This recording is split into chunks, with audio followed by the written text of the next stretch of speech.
we're going to move right along here so we can stay on time, and I'm going to introduce our next panelist. This is Michael Budkie. He's the co-founder of Stop Animal Exploitation Now, or SAEN, and that works exclusively on the animal experimentation issue by closing animal laboratories, terminating research projects, forcing the USDA to take legal action against laboratories, and coordinating the release of animals into sanctuaries.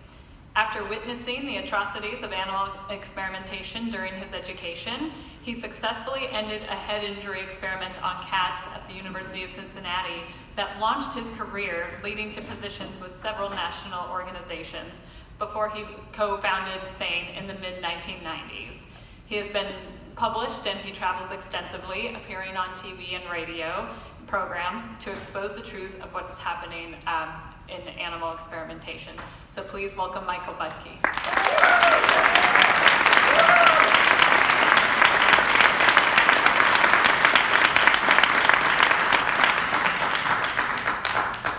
Thank you very much. First thing I would like to say tonight is I want to thank the organizers of this conference for having an entire plenary panel on the animal experimentation issue.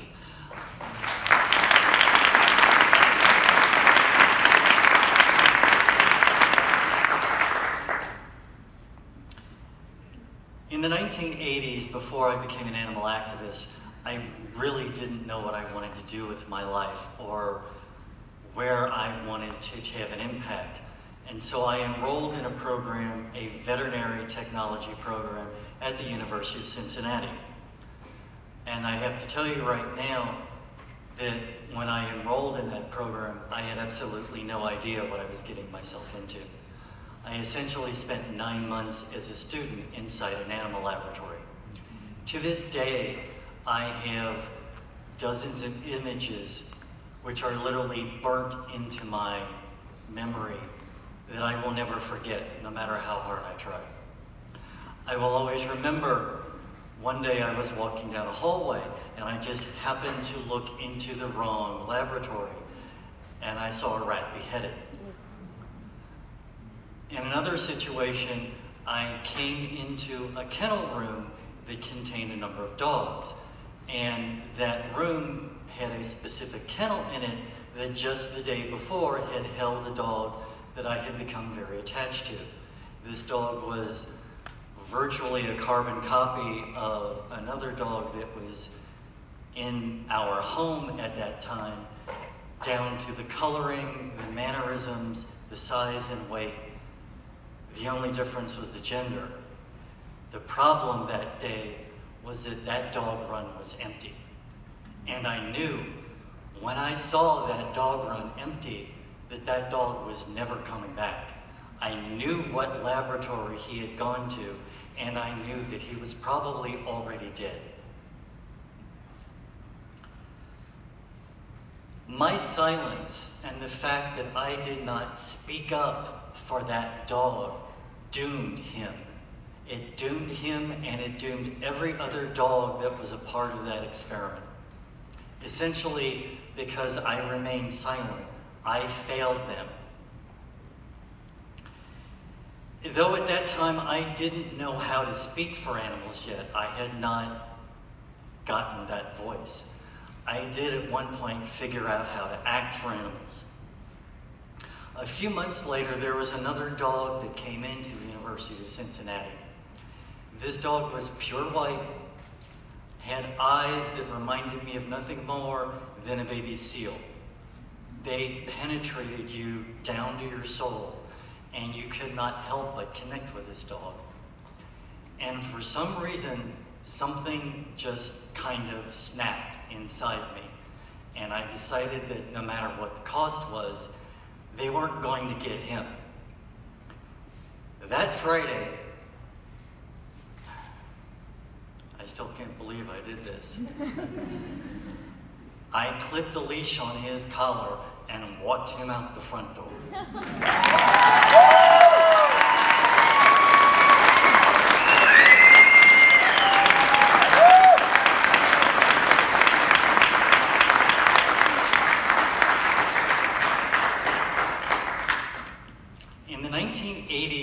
people didn't really know much about animal experimentation.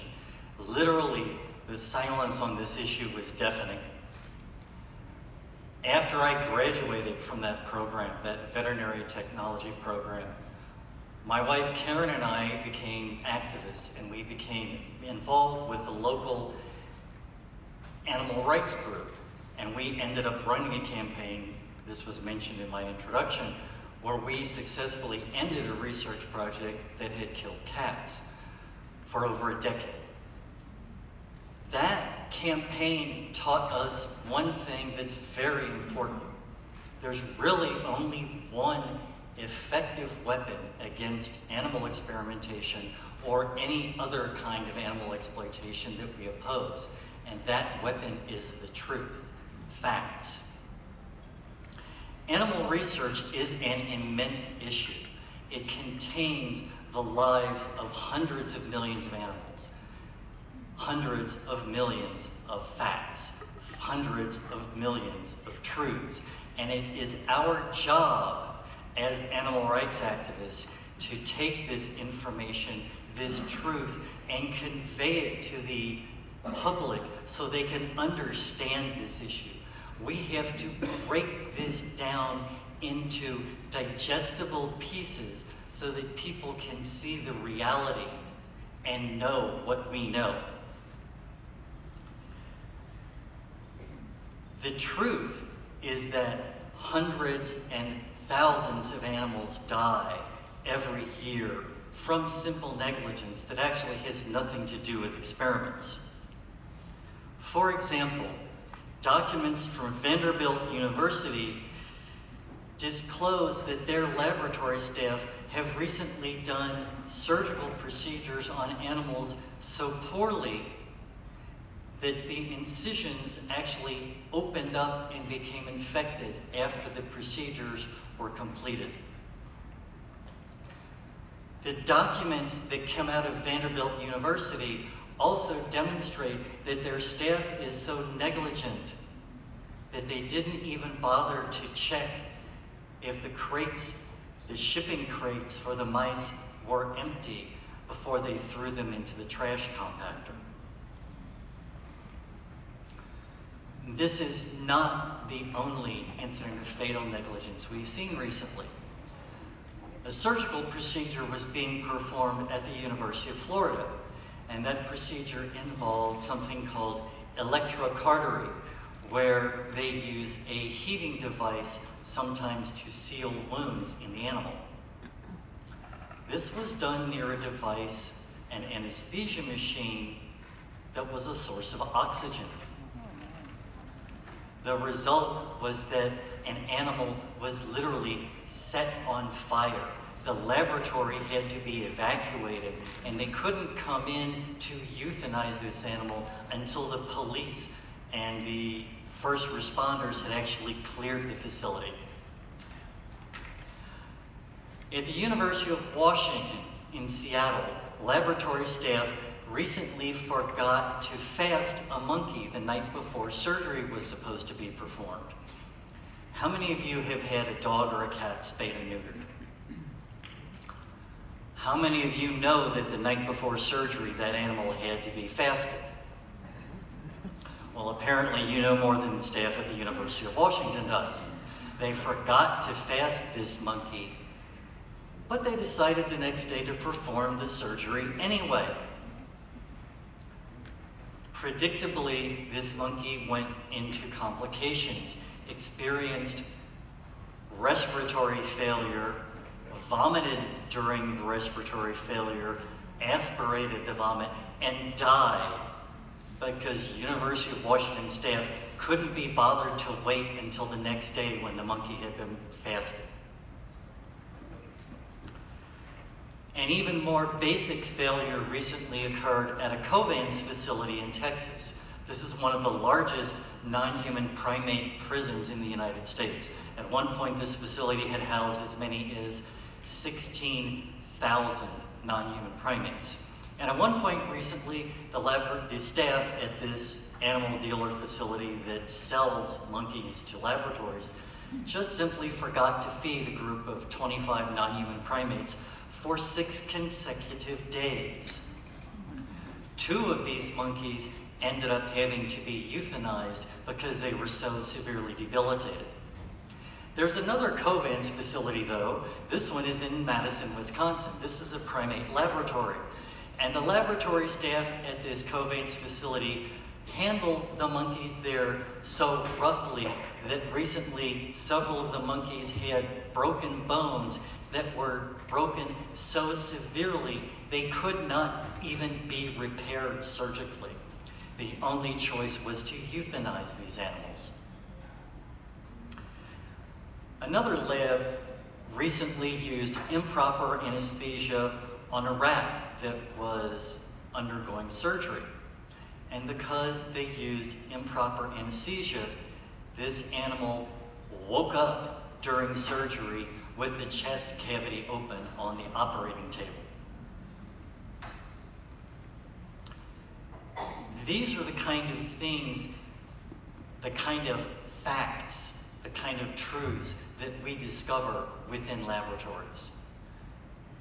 They are not limited to individual facilities, and if there's anything that surprises us, it's that how often these things happen. Everything from laboratories discovering living animals within carcass freezers simply because their staff was so incompetent they actually couldn't even kill animals correctly. There are deaths from starvation, there are deaths from dehydration, there have actually been drowning deaths within laboratories because of unnoticed mechanical malfunctions where pipes burst and nobody noticed. The number of incidents where animal research protocols aren't followed, pain relief isn't given, veterinary care isn't provided, are just simply too numerous to name. If I was to spend time naming even just all of the facilities where this occurred, we probably wouldn't get done with this panel until sometime tomorrow morning. And many of these incidents don't even have to do with how the experiments themselves are performed. Many laboratories actually seem to have trouble keeping the animals alive long enough to perform the experiments. And if the laboratories can't do basic things like providing veterinary care or remembering to give the animals food and water, why should we believe they can do science? The reality of what happens in laboratories obviously is bad enough. We don't have to exaggerate it. We don't have to lie about what happens. The laboratories essentially give us this information themselves, and all we have to do is use it against them. We have to essentially speak truth to power. Speaking truth to power has had amazing results for SAEN. Speaking Truth to Power closed the Simcoe laboratory in Cincinnati, where hundreds of guinea pigs had literally been forced to swim in toxic chemicals every year as a part of skin corrosion tests. But that facility no longer exists.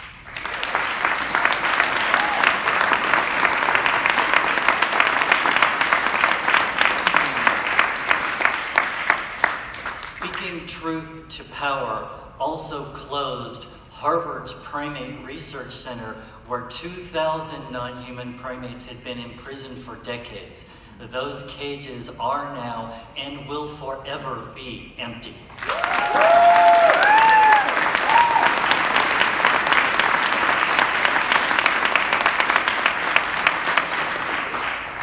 Speaking Truth to Power also closed the Santa Cruz Biotech Company laboratory in California that had abused over 9,000 goats and several thousand rabbits every year.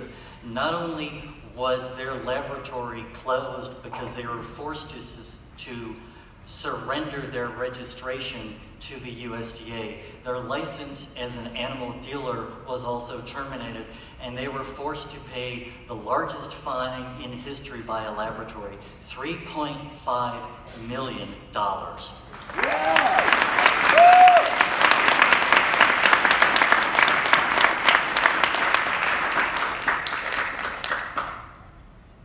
runner of the Urban League capsulized what speaking truth to power means the best, I think.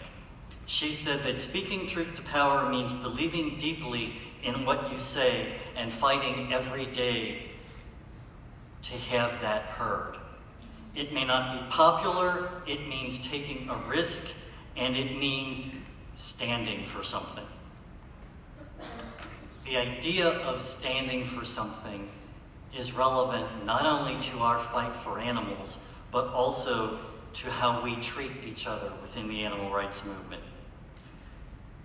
And also it is relevant to how organizations interact with each other within the animal rights movement. On the most basic level, we all need to realize some simple truths. We need to realize that no means no. We must realize that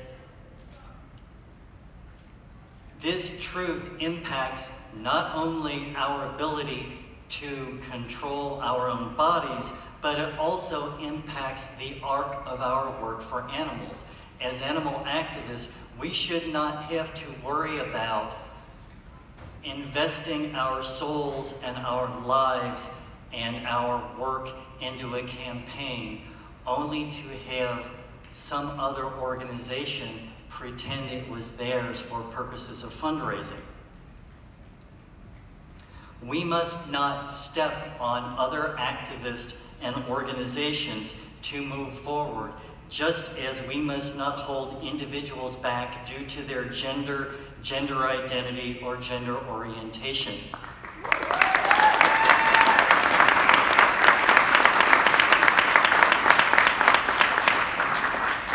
We must not exploit the work of other organizations simply to make money, because in all of these incidents, in all of these cases, we are robbing the animals of activists who are there to fight for their freedom.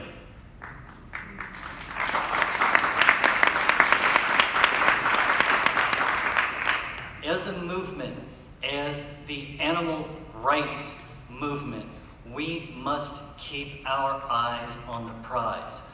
We are here and we are about one thing and one thing only, and that is empty cages.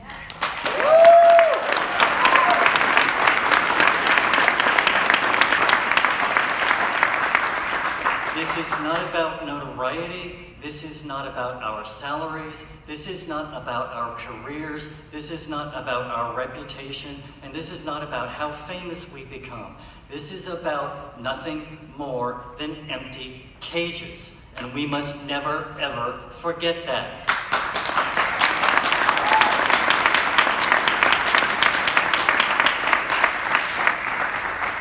We are about shuttering animal laboratories, closing slaughterhouses, making all circuses animal-free, and bankrupting furriers. The exploitations that we fight are not and can never, ever be humane. There is no such thing as humane animal experimentation. There is no such thing as humane slaughter. There is no such thing as a humane circus, and there is no such thing as humane fur.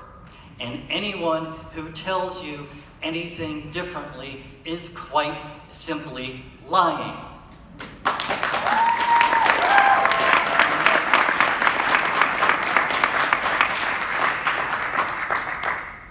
The biomedical industry is justifiably scared right now, because since we as a movement have been using facts to attack them, they have seen public opinion turn against animal experimentation. The most recent public polls demonstrate that 52% of the American people are opposed to the use of animals in experimentation. The industry, however, thinks that with candor and more openness, things like tours of laboratories and fluff pieces in newspapers that they can turn this around. They think that the key to this is candor and openness and being honest and showing the public what happens in laboratories. Well, there's only one problem with this. The animal research industry has no idea what the word candor actually means. They know only how to mislead, lie, and deceive. The facts, the demonstrable truth that comes in documents that the animal research industry itself authors are the very things we have spoken about tonight. Deaths that never needed to happen, negligence that compromises anything that even roughly resembles science, and the waste of billions of dollars in federal tax money. I have one thing that I would like to close with. Every year we know that there are representatives of the biomedical industry that come to this conference, because we read their reports about the conference later. I have one thing to say to the representatives of the biomedical industry that are here tonight.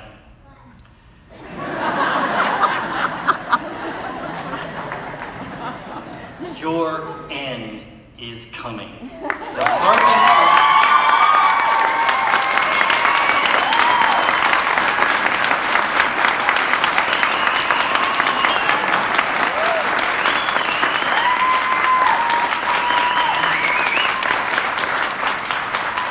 harbingers of your fate are here in this room tonight.